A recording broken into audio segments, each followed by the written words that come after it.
Ugh. And that's as good as it's gonna get. Hello everyone, and welcome back to the Cozy Corner. My name is Lee, and this is my library. So grab a mug of something yummy and settle in for some talk of books. I just realized I'm without a mug. It's so late.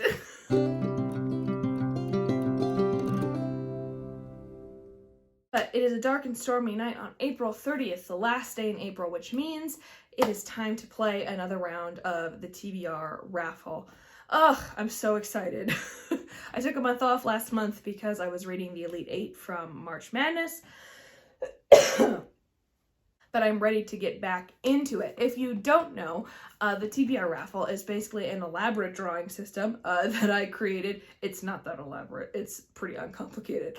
But basically, it took all of the titles that I had on my wish list and put them in jars organized by genre, and I draw from them.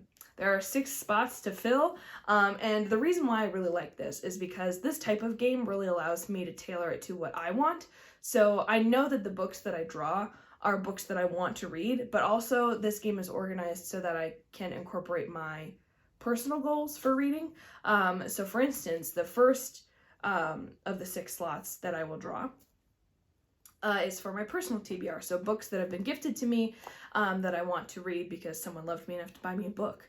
And then another goal that I have for my booktube channel and just myself this year is to spend time rereading some of the books on my shelf and deciding whether I want to keep them because I have limited space in my library. And I need to make some room for the new stuff coming in. And then the rest is just to widen my taste in genre because I'm not super picky. I do have my favorites that if I'm not careful that will be all I will read, but I want to make sure that I have a diverse taste. So the randomness really adds to meeting that goal, which is great. So anyway, I have those 6 spots. After I draw the personal TBR and the reread, I also have the my choice genre. I allow myself a little autonomy, and every month I get to pick a genre to choose from. And for May, that happens to be the genre of comedy. We're gonna get some funny ha-has in May, which is great because I'm gonna need it this month. Oh, some really hard life stuff is happening this month, so I need some funny ha-has to get me through that. So anyway, once I have drawn those, I will pick up the genre jar, and from the genre jar I will draw 3 genres, and from those genres I will draw one of the titles. So the only sort of bit of chaos that is added to this is that personal TBR, reread, and comedy all go back in this genre jar. So I could have multiples of stuff I've already drawn, which has happened for the past 2 months that I've played this game. I'm sure I probably will get better at explaining the rules at some point, but it's late and I'm tired. I would really encourage you to set up this game for your own TBR because it is so much fun. And it just completely takes the stress away of trying to decide what to read. Like I said, I have yet to have a bad experience with this because they're all books that I know I'm gonna love, or at least enjoy. I have yet to meet a 1-star, so there you go. We're actually, I think, gonna start with the my choice genre because I want the funny ha-has to be first. So the my choice genre for May is comedy. So let me find the comedy jar. Okay, not gonna look, not gonna look, not gonna look. I want this one. Oh, good. Oh, I'm so excited. It is Milk Fed.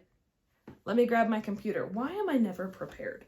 Okay, so this one really stuck out to me when I saw it in the Book Page magazine. That's something I regularly peruse.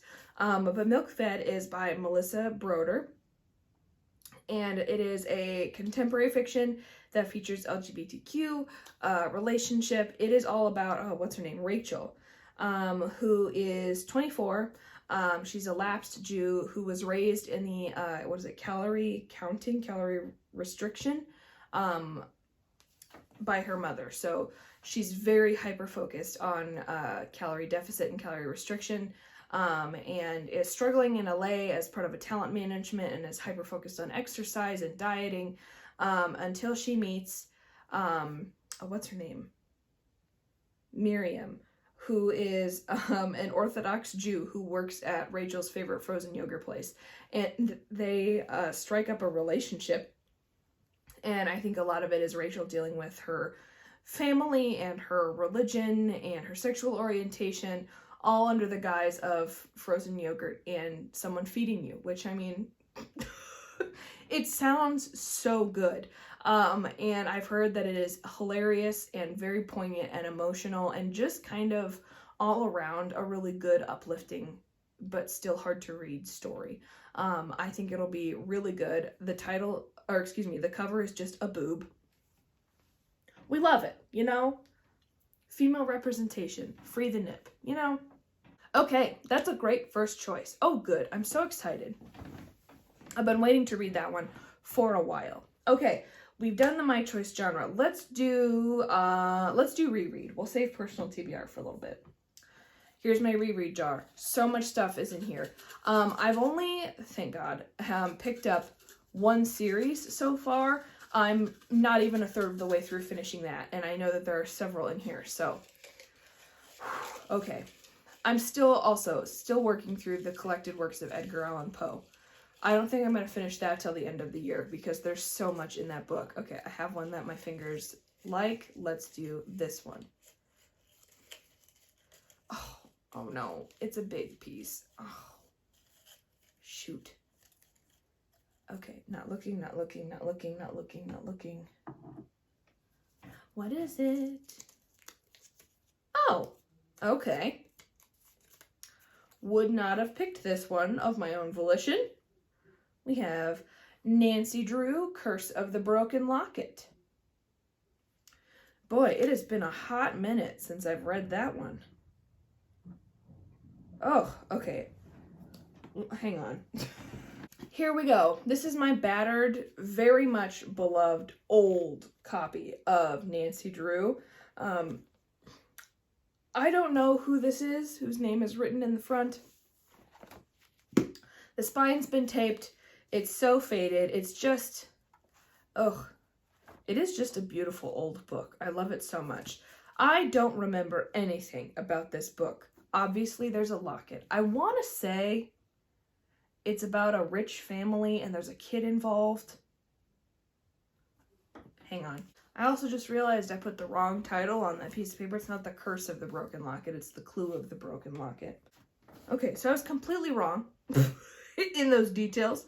Oops. So Nancy is on vacation, and this girl, Cecily Curtis, seeks to have Nancy help her with two mysteries. One, her fiance is a popular singer who believes that his record company is cheating him, and also there is a hidden family treasure at the, the Pudding Stone Lodge. And so Nancy seeks to help Cecily in solving both of those mysteries. And I think the Broken Locket is part of finding the family treasure, if I'm remembering correctly, which, as we know, my memory does not serve me well on these occasions.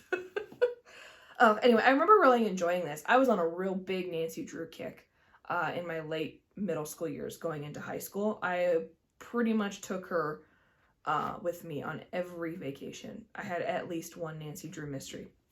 Oh, she's such a classic, you know? And this one is only, how many pages? Just over 200 pages. I'm gonna fly through this. Good, okay, we have a Nancy Drew. We know that one's gonna be good. Okay, we have My Choice, Reread. Let's do personal TBR. Oh dear. This could make or break me because I got some chunks in my personal TBR. Oh, let's make it a good one. I want a good one. Okay, got quite a few in my personal TBR. Yeah, that one's calling my name. Just dove right in. This one. Ooh, it's a thick one too. Okay. Oh. It's a series, but it is one I'm curious about. It is a Conspiracy of Kings series. Hi, editingly interrupting here because I realized that I picked up the wrong book for the personal TBR. I picked up a different one with conspiracy in the title and then just assumed that was the correct one. It's not. So this is A Conspiracy of Kings. A Conspiracy of Kings series, is actually called the Queen's Thief series. But because I had found, I think this is the third one. Oh no, the third or fourth one of the series. I have the Post-it note here saying, this is not the one that starts the series. But because I picked up one of the ones in the later part of the series at a garage sale, I knew that I needed to find the first ones first. So the first one is called The Thief, in the Queen's Thief series, and this is by Megan Whalen Turner, who I have heard wonderful things about. But basically, there is a king's scholar who is a magus, and he believes that he knows the site of an ancient treasure, and so he says that he can find it for the king, and he asks for a specific thief. Basically, it's kind of an unlikely partnership. Jen is the name of the thief. There's old magic that gets weaved into this elaborate treasure hunt, basically. Yeah, and I think there's 4 of them. So, anyway, sounds like it's really good. It's a YA fantasy series. There is some high fantasy, some mythology, maybe a little bit of magic thrown in. It just sounds super good. And they're relatively short, so I should move through them pretty quickly. So I'm excited. A little bit of YA fantasy. We love it. All right, we're down 3. This is the part that makes me the most nervous because we're drawing genres. And everything that I just drew is back in the genre jar. This could make or break the month. Here we go. The first of the 3 genres is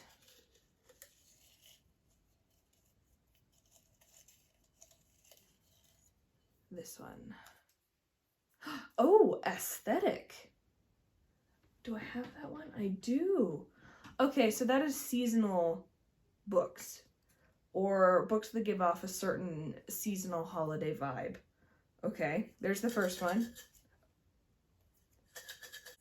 Here's the second one. Oh, okay. We have satirical fiction. Love a bit of satire. What random choices. I mean, that is the point of the game, but... And the third and final one is... Yay! Food! Oh, we're hitting all the good spots this month. Okay, let's draw for aesthetic first. It's way up here in the corner. Oh, look! Aesthetic and food are next to each other. Oh, there's 2 titles in aesthetic. Okay, which one am I gonna draw? I don't know. Let's go with this one. Oh. Okay, well, it is springtime, but it's a good book to read. How to Carve Freakishly Cool Pumpkins. We love it. You can never start preparing for Halloween too early. Oh, that's funny. How to Carve Freakishly Cool Pumpkins. Okay, which is good because I grow my own pumpkins.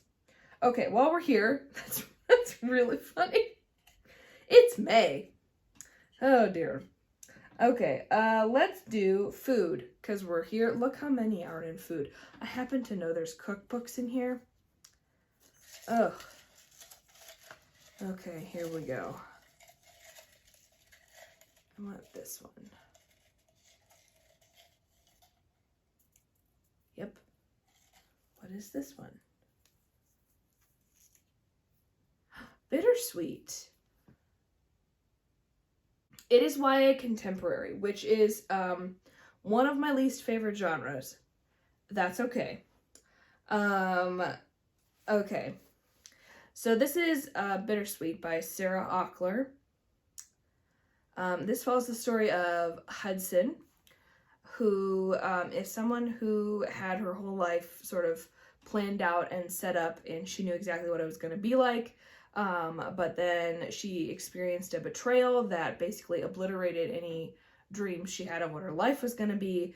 And she now has a job at her mom's diner making cupcakes, and is really consumed by what could have been.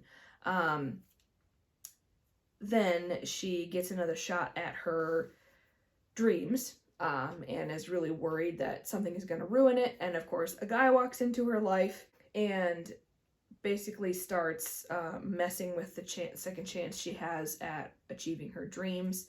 And so again, it's a coming of age story, or a type of story like that. So it's going to be a lot of deciding who you are and what your life is going to be like. Which, you know, I've already done that and I'm still wrestling with that. So it's not really my favorite thing to read, but it sounds really interesting. And I like the fact that it's not necessarily going to be a romance that changes her life and the romance fixes everything. It actually makes her question who she is. And I really like that aspect of this summary. So it is YA. I haven't read a lot of YA yet, so really excited to pick this one up as well, even though if I'm a little hesitant about the contemporary part. Okay, last but not least is satirical, and I believe there is only one title in the satirical fiction, and I'm pretty sure I already know what it is. Yep. Another one that I'm very excited to read, and that is A Special Place for Women. So A Special Place for Women is by Laura Hankin.